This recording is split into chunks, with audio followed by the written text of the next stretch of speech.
Olá, bem-vindos a mais um episódio do podcast O Mundo a Seus Pés, da secção internacional do Expresso. Eu sou a Mara Tribuna e hoje vamos falar sobre refugiados climáticos.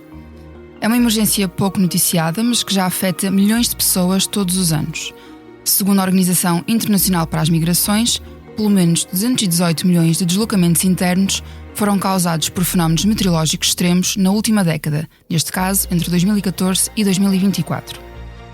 Embora a maioria das pessoas deslocadas à força, por motivos relacionados com o clima, permaneça dentro das suas fronteiras, algumas partem para o estrangeiro e tornam-se deslocados externos, refugiados. Estima-se que até 2050, mais de 200 milhões de pessoas possam precisar de ajuda humanitária todos os anos devido ao impacto das alterações climáticas.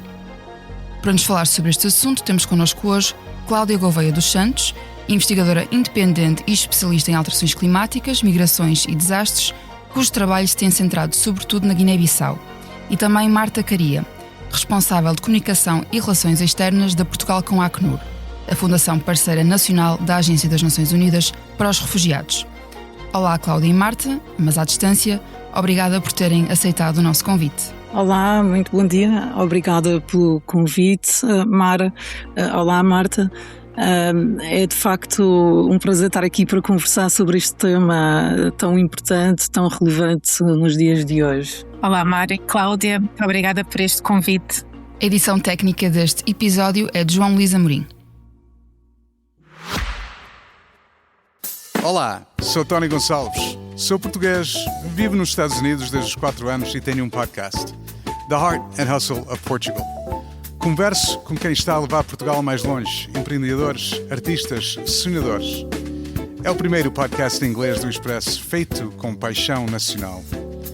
Ouça todas as semanas em expresso.pt ou na sua app de podcasts. Vamos, let's go! Cláudia, quero começar por si, para perguntar, em primeiro lugar, o que é um refugiado climático, ou seja, quando falamos de refugiados climáticos, do que é que estamos realmente a falar?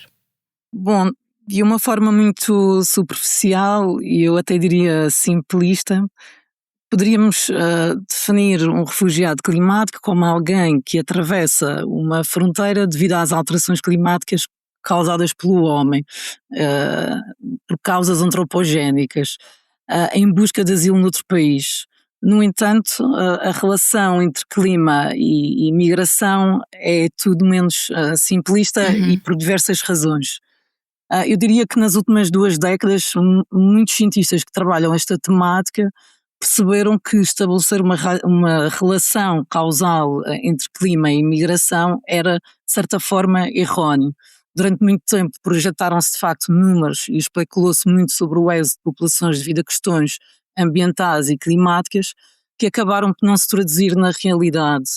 Na minha perspectiva, esta causalidade deve-se muito a um profundo desconhecimento sobre as realidades locais. Hoje em dia há muito trabalho de campo, muito trabalho científico e também não científico de organizações internacionais feito sobre clima e migração junto de comunidades locais e indígenas, um pouco por diversas geografias. E a partir do momento em que se conhece a realidade local e cria-se uma proximidade com estas populações, percebe-se que há uma maior aceitação também por parte da comunidade científica de que os movimentos populacionais são influenciados por diversos fatores. E estamos a falar nomeadamente fatores económicos, políticos, culturais, institucionais, bem como por condições ambientais. Muitas vezes é utilizado a palavra ambiente para falar de alterações climáticas, mas são coisas totalmente diferentes. Portanto, todos esses fatores influenciam além do clima. Ora, esta dificuldade, e eu até diria uma impossibilidade em estabelecer uma relação causal, torna de facto a definição de refugiado climático particularmente problemática. Desde logo porque pressupõe uma relação direta entre um fenómeno climático e uma decisão individual ou coletiva de migrar, que na realidade raramente pode ser isolada de todos os outros fatores que condicionam essa decisão, tais como os fatores que eu mencionei há pouco. Ou seja, não é muito correto, ou pelo menos é demasiado simplista dizer que as alterações climáticas estão a criar refugiados. Sim, é muito difícil de estabelecer essa relação causal, sobretudo na perspectiva do direito internacional, e talvez a Marta aí possa Sim. um pouco mais sobre essa questão, sim. Sim, precisamente, Marta, passando agora para si, como é que uma pessoa deslocada por motivos relacionados com o clima é encarada do ponto de vista da proteção humanitária? E pergunto porque, embora falemos de refugiados climáticos, o conceito não existe inteiramente no direito internacional dos refugiados. Então, Mara, e obrigada, Cláudia, pela sua explicação, que foi muito pertinente. Mas sim, não falamos propriamente em refugiados climáticos, isto porque não é uma categoria jurídica reconhecida pelo direito internacional, mas é um termo que tem um significado jurídico muito específico e que está associado às pessoas que fogem do seu país, seja por perseguição, ou por guerra, por conflitos, e além disso há uma grande parte destas pessoas que se deslocam devido a fenómenos climáticos, mas que permanecem dentro do seu próprio país, como a Cláudia também referiu. Mas isso não significa que não precisem de proteção, pelo contrário, estas alterações climáticas estão a tornar-se cada vez mais difíceis, e a dificultar a vida destas pessoas que já vivem em situações muito vulneráveis, como a Cláudia referiu há pouco, e que estão também a provocar novas deslocações internas. Mas há uma situação que é particularmente muito preocupante, é que estas pessoas já foram obrigadas a fugir devido a outras situações como conflitos ou guerra, podem ter que fugir novamente devido a estas crises climáticas. Alguém que deixa, por exemplo, a sua casa por uma guerra, acaba por ser obrigado a deslocar-se novamente para o local onde foi para se refugiar, devido, por exemplo, a uma seca prolongada, a uma inundação, ou um ciclone, ou outros fatores climáticos. E vemos, por exemplo, o impacto das cheias em países como o Bangladesh, onde as inundações podem significar a perda de casa, os meios de subsistência e o acesso também a serviços essenciais, e além disso aumentar também o risco de doenças e dificultar a chegada de assistência a essa assistência humanitária. Uhum. Isso é que eu queria referir isto, que é mais do que criar automaticamente este estatuto de refugiado climático, é importante garantir que estas pessoas têm acesso à proteção e à assistência que precisam e que os mecanismos de proteção existentes conseguem mesmo responder a estas novas realidades, porque a crise climática não é só por si uma crise em que possamos dizer que existe um refugiado climático, mas é uma crise que se junta a outras crises de emergências humanitárias que podem dificultar muito a vida destas pessoas. Ok, então também queria perguntar, mas também já acabou por responder a isso, se fazia sentido ou não os refugiados climáticos passarem a ter estatuto próprio. É não ter o estatuto próprio em si, porque não se integra nesta parte jurídica, Sim. mas não esquecer que é uma emergência muito, muito urgente neste momento, porque imaginemos nós, por exemplo, termos que fugir de uma guerra para outro país, chegamos a esse país e estamos a começar a reconstruir a nossa vida. De repente vem um ciclone, não é? Ou vem uma cheia. Não podemos menosprezar estes refugiados que se deslocam novamente devido a uma crise climática, mas também não podemos automaticamente dar um título como refugiado climático. Muito bem. E falando agora da relação direta entre o clima e as deslocações de pessoas, Cláudia, queria perguntar como é que as alterações climáticas alimentam esta emergência. Sim, precisamente, e até ia acrescentar aqui de certa forma o que a Marta disse. As alterações climáticas vêm complicar aquilo que são as condições que determinam a capacidade das pessoas responderem ou não ao impacto de fenómenos. E nós sabemos que há populações que são mais ou menos vulneráveis e que têm mais ou menos essa capacidade. Dentro dessa lógica, eu gostaria de salientar algo que é muito importante, que é que os desastres não são naturais, são sim o resultado da ação humana, de decisões sociais e políticas. Esta tem sido uma campanha lançada por diversos especialistas na área dos desastres, da qual também faço parte, adaptada nos últimos anos, sobretudo pela Divisão das Nações Unidas para a redução do risco de catástrofe, e muito importante porque procura-se aqui que haja também responsabilização pelas consequências dos fenómenos, isto é, o desastre só se torna um desastre quando há populações afetadas, Uhum. quando há destruição de infraestruturas, mas o fenómeno em si pode ser natural. Portanto, enquanto que os fenómenos sejam estes extremos, ou processos lentos, graduais, podem ser mais ou menos previsíveis, mais ou menos variáveis, nós hoje temos informação suficiente para trabalharmos naquilo que chamamos a prevenção. E trabalhar na prevenção passa muitas vezes por dar condições a estas populações que não têm capacidade de se prepararem, não têm capacidade para responderem a estes fenómenos. A Marta estava a falar sobre o Bangladesh, eu também tenho muito o Bangladesh presente, até porque é uma geografia que se assemelha muito à Guiné-Bissau, também considerado um país altamente vulnerável aos impactos das alterações climáticas, que tem feito um trabalho fundamental no que diz respeito à redução do risco de catástrofe. E tem apostado naquilo que é um sistema integrado, isto é, estamos a falar de melhorias significativas nos alertas precoces, na divulgação às comunidades, em evacuações em massa, em infraestruturas de proteção costeira. Bem, e tudo isto, desde a sua independência em 1971, o Bangladesh conseguiu reduzir em 100 vezes o número de mortes relacionadas com ciclones, por exemplo. Uhum. E isto é notável, porque de facto um país que tem muito poucos recursos, assim que aposta nesta questão também da prevenção, consegue ter estes resultados. Era isso que eu queria salientar sobre essa relação, sim. Sim, e também acaba por ser um exemplo a nível mundial.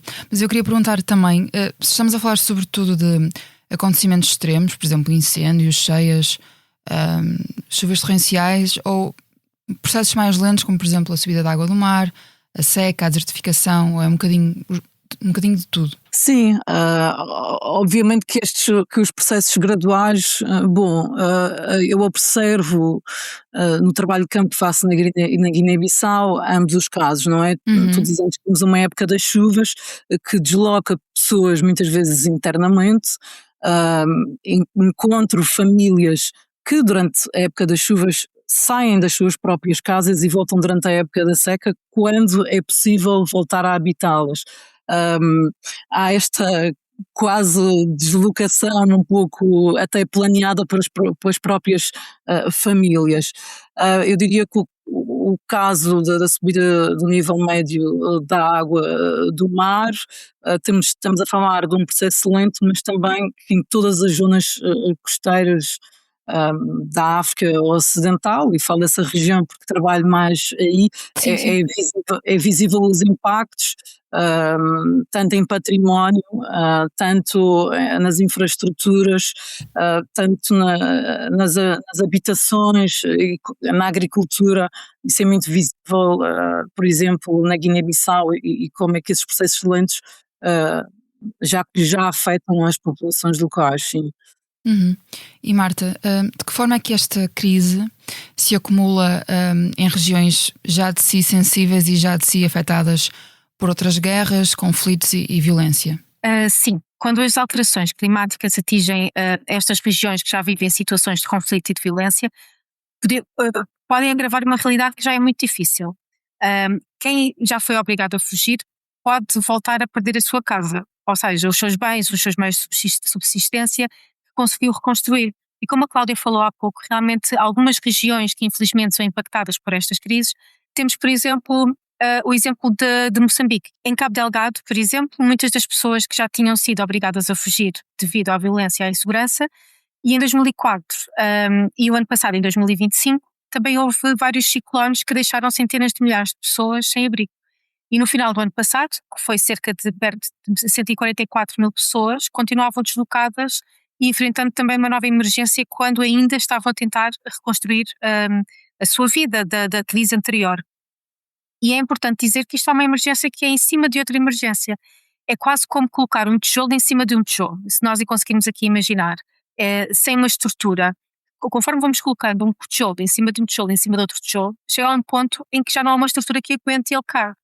A região, por exemplo, de Sahel, em África, é outro exemplo. As comunidades também vivem da agricultura e que, num contexto já marcado por estes conflitos, enfrentam também secas que cada vez mais são frequentes, desde a falta de água também, à degradação dos solos, e é uma crise a juntar-se a outras que estas comunidades já enfrentam, tornando esta situação ainda mais difícil para todas as famílias que residem lá em contexto de deslocação interna.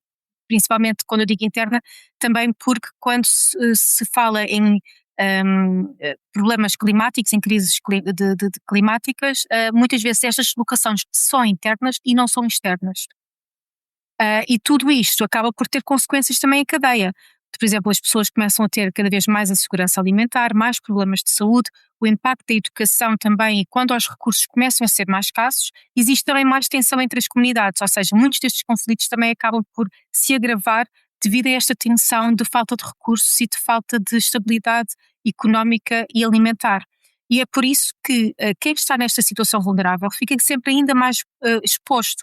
E lembro-me, por exemplo, desta semana ter falado com a minha equipa sobre isto, que é as pessoas que menos contribuíram para as alterações climáticas acabam por ser, infelizmente, as que mais sofrem com as suas consequências, e daí muitas vezes eu dizer que nós temos que cada vez mais ser conscientes com o mundo que nos rodeia, porque muitas vezes a prática dos nossos atos vai ter consequências para aqueles que menos contribuem para estes problemas climatéricos. Cláudia, eu também queria perguntar quais é que são os países ou as regiões que estão a ser e que serão mais afetadas, e também para onde é que poderão fugir as pessoas que são vítimas destas consequências. Sim, acho que cada vez mais percebemos, através da própria experiência, que ninguém hoje está imune às alterações no sistema climático. Até se olharmos para aquilo que se tem passado este verão na Europa e um pouco por todo o mundo, com temperaturas cada vez mais elevadas, entre outros fenómenos mais agravados. Sabemos também, através da Organização Meteorológica Mundial, que o El Niño está a intensificar-se e que deve dominar os padrões climáticos já entre agosto e outubro de 2026. O que isso significa como resultado é que teremos regiões do mundo com temperaturas que vão ficar acima da média, e isto vai alterar os padrões de precipitação, o regime das chuvas, e como a Marta estava a dizer, isto tem um impacto enorme para as comunidades de subsistência, não é? Que dependem desta chuva em determinados meses do ano, sobretudo para a sua sobrevivência. Mas eu diria que territórios, regiões que já sofrem efeitos extremos, tal como a África subsaariana, o sul da Ásia, o Sudeste Asiático, as Caraíbas, mas também os chamados pequenos estados insulares em desenvolvimento, tal como é a Guiné-Bissau, sobretudo aqueles de baixa altitude e suscetíveis à subida do nível médio do mar. Tal como a Marta falou sobre o deslocamento das populações, as populações forem forçadas a moverem-se, movem-se primariamente internamente, isto é, tornam-se deslocados dentro do próprio país ou na região, se isso for possível, não é? E como sabemos, por exemplo, em África, as fronteiras são muito permeáveis, portanto as populações, isso faz parte do cotidiano das populações, moverem-se regionalmente. A probabilidade das pessoas moverem-se e fixarem-se por tempos prolongados é mais provável. Eu posso dizer que no caso da Guiné-Bissau, numa aldeia particular onde eu trabalhei, que se chama Jobel, que fica no nordeste da Guiné-Bissau, perto da fronteira com o Senegal, esta aldeia encontra-se completamente rodeada pela água do mar, mais de metade da população abandonou a aldeia nos últimos anos, cada casa passou a ser uma ilha, praticamente. No entanto, mesmo neste caso, que é o caso do qual eu tenho mais proximidade em termos de gravidade, eu encontrei muita gente que resiste à saída, por opção própria. Não querem sair das suas próprias casas. E porquê? Porque há aspectos culturais, espirituais muito fortes. Há locais que, segundo o animismo, não é mesmo permitido serem abandonados. Portanto, as pessoas resistem muito a esta saída quando são-lhes dadas as opções. Não que tenha sido dada esta aldeia em particular, mas há familiares que podem sempre acolher noutras localidades, e mesmo assim há pessoas que querem permanecer. Muito do debate sobre refugiados climáticos tem sido em torno das ilhas, dos pequenos estados insulares do Pacífico. Se pensarmos, por exemplo, em Tuvalu, as pessoas não querem necessariamente sair. As alterações climáticas, cientificamente, não estão a traduzir-se até este momento numa saída em massa. Embora os riscos da subida do nível médio da água do mar sejam bem reais, não é cientificamente certo que as ilhas se tornarão inabitáveis, até o que sabemos agora. E em Tuvalu também existe esta forte ligação à terra, ao mar, a relação espiritual, emocional e também de ordem prática, esta relação da sobrevivência através da pesca, etc. E o que eu acho que é fundamental dizer é que temos que olhar muito para a questão da autodeterminação. As pessoas devem ter o direito de decidir qual é que é o seu futuro. O seu objetivo muitas vezes é proteger o território e não abandoná-lo, ou é quase sempre proteger o território e não abandoná-lo. Sim, sem dúvida. E quase a terminar, Marta, a Acnur diz que devido às consequências irreversíveis, à magnitude, à intensidade e também à velocidade a que avança, a crise climática é a emergência humanitária dos dias de hoje. Não é alarmismo, é mesmo a realidade? É uma das maiores ameaças humanitárias do nosso tempo. Okay. Mas não podemos esquecer que existem outras crises muito graves. Nós temos guerras, conflitos, que continuam a obrigar estas milhões de pessoas a fugir. Mas há uma característica muito particular nesta crise climática, que é, ela pode agravar muitas das crises já existentes, como referi há pouco. E não afeta as pessoas da mesma forma, como a Cláudia falou há pouco. Por exemplo, sobre a onda de calor na Europa. Uma onda de calor na Europa, ou umas tempestades como nós tivemos neste último inverno aqui em Portugal, ou uma seca ou uma inundação, não tem o mesmo impacto em pessoas que têm uma casa segura, acesso à água e cuidados de saúde, ou uma família deslocada que vive numa situação precária e que tem muitos poucos recursos para se proteger. E quem diz de uma família deslocada, como a Cláudia referiu, de pessoas que não querem sair da sua região para a proteger, o impacto também é diferente. Hoje temos cerca de mais ou menos 117 milhões de pessoas deslocadas à força do mundo. E há um dado que ajuda muito a perceber a dimensão do problema, é que 3 em cada 4 pessoas deslocadas à força vivem em países altamente expostos a riscos relacionados com o clima. Ou seja, muitas destas pessoas que foram obrigadas a fugir vivem precisamente em locais onde os impactos das alterações climáticas são mais fortes. E como disse anteriormente, são as pessoas mais vulneráveis que infelizmente nem se deslocaram 1, 2, 3 ou mais vezes para locais seguros. Imaginemos, por exemplo, uma inundação numa comunidade onde vivem pessoas que já foram obrigadas a fugir. Perdem as suas casas, os poucos bens que têm e os meios de subsistência, e também podem surgir problemas de saúde e doenças relacionadas com essas inundações, por exemplo. E ao mesmo tempo pode tornar-se mais difícil fazer chegar a ajuda à população, seja, por exemplo, a ajuda do Acnur ou outra agência humanitária. É por isso que nós dizemos que esta crise climática é uma das crises ou uma emergência dos dias de hoje, porque quem já perdeu tudo, ou mesmo quase tudo, uma crise climática pode fazer desta situação, que já é muito difícil, tornar-se ainda pior. E há uma dimensão importante, é que nesta dimensão destes números que eu falei, dos 117 milhões de pessoas deslocadas em todo o mundo, a maior parte são mulheres e crianças que são os mais afetados, que em termos de percentagem são mais de 50%. E quando, por exemplo, os poços secam e as mulheres e as crianças têm de percorrer distâncias enormes para ir buscar água, ficam mais expostas a riscos de violência, porque nesse caminho que vão fazer até aos poços para ir buscar água, podem sofrer de assédio, de uma violação sexual e outros riscos que não as protegem. E não esquecer também que as crianças podem também deixar de frequentar a escola para ajudar a família a garantir o acesso a esta água, porque têm que sair cedo para ir buscar a água, para depois, ao final do dia, conseguirem chegar a casa e terem esse acesso.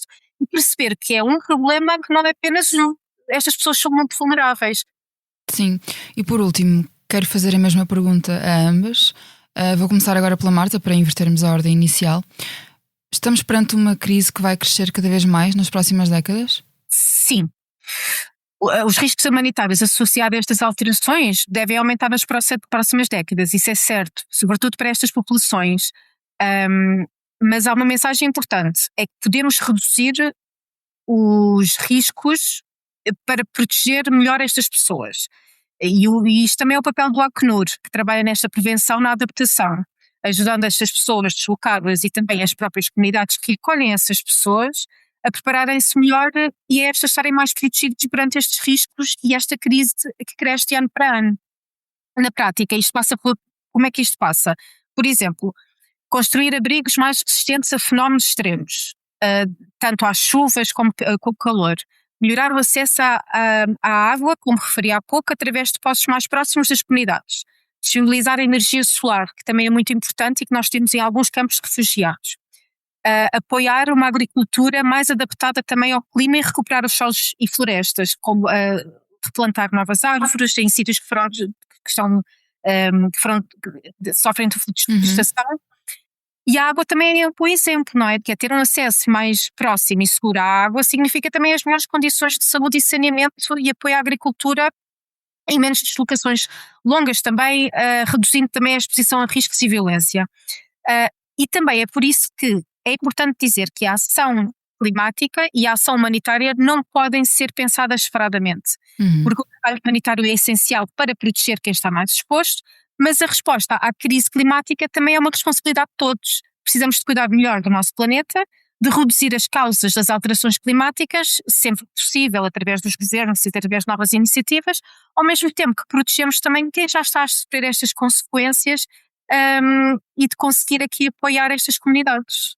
Sim, eu gostaria de salientar novamente a questão de que as alterações climáticas antropogénicas, não é, resultam de decisões, de comportamentos, de sistemas económicos, de poder, do consumo excessivo, e muitas vezes podemos estar a produzir até o efeito contrário com a emergência climática, que é, ao mesmo tempo que devemos reconhecer a importância e trabalhar, como a Marta disse, na ação climática, temos também que ter alguma precaução com as questões do fatalismo, porque isso também leva à desmobilização. Há muitas pessoas hoje que acham que não há nada a fazer e isso tem um efeito contrário, leva-nos à inação.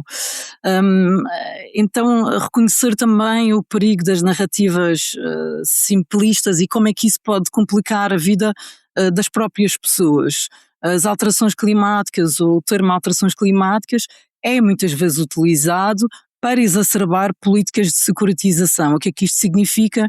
Para haver reforço policial nas fronteiras e fora e além fronteiras, fazendo com que os governos, não é, mais afluentes acabam por restringir ainda mais a entrada de migrantes e de refugiados.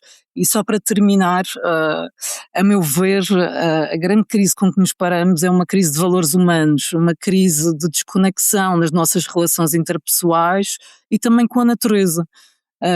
E deveríamos olhar de facto para os refugiados e para os migrantes na perspectiva do direito à dignidade humana, em que a liberdade de alguém de facto não pode terminar na fronteira. Muito obrigada, Marta Caria e Cláudia Gouveia dos Santos, por terem aceitado o nosso convite e por esta conversa tão importante, na minha opinião pelo menos, e obrigada também ao João Luís Amorim pela edição técnica.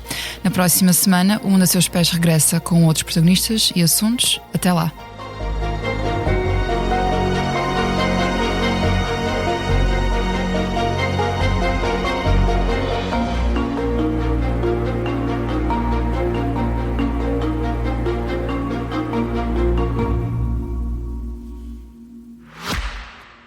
Olá, sou Tony Gonçalves, sou português, vivo nos Estados Unidos desde os 4 anos e tenho um podcast, The Heart and Hustle of Portugal. Converso com quem está a levar Portugal mais longe, empreendedores, artistas, sonhadores. É o primeiro podcast em inglês do Expresso feito com paixão nacional. Ouça todas as semanas em expresso.pt ou na sua app de podcasts. Vamos, let's go!